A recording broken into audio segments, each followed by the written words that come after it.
रोज नामस्मरण, पूजा, अर्चा करणे का गरजेचे आहे? रोज नामस्मरण करणं, पूजा अर्चा आणि जप करणं यामुळे माणसाची आध्यात्मिक शक्ती हळूहळू वाढत जाते. यातून कोणतेही अलौकिक चमत्कार लगेच घडत नाही, पण आपल्या अंतर्मनात सत्य रुजायला लागतं. आजचं बाहेरील जग माणसाला सतत अस्थिर, असमाधानी आणि गोंधळात ठेवत असतं. इच्छा, भीती, स्पर्धा, तुलना आणि अपेक्षांमध्ये अडकलेला माणूस आतून कमजोर होत जातो. अशावेळी आध्यात्मिक शक्तीच माणसाला स्वतःशी जोडून ठेवते.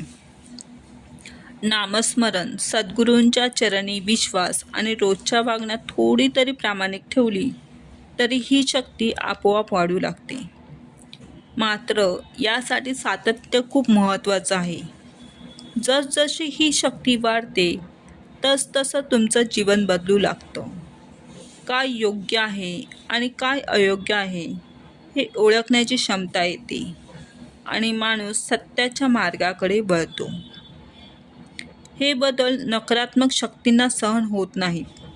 येथे वाईट शक्ती म्हणजे केवळ अदृश्य शक्ती नाही, तर नकारात्मक विचार, जुन्या सवयी, व्यसने, चुकीची संगत आणि कधीकधी आपल्या जवळच्या लोकांची निराशा करणारी वृत्तीही असते.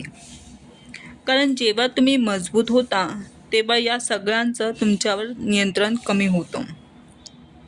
आध्यात्मिक मार्गावर चालताना त्रास वाढणं हे अपयशाचं लक्षण नाही, तर प्रगतीचं चिन्ह आहे. जसं प्रकाश वाढतो तसा अंधार अस्वस्थ होतो.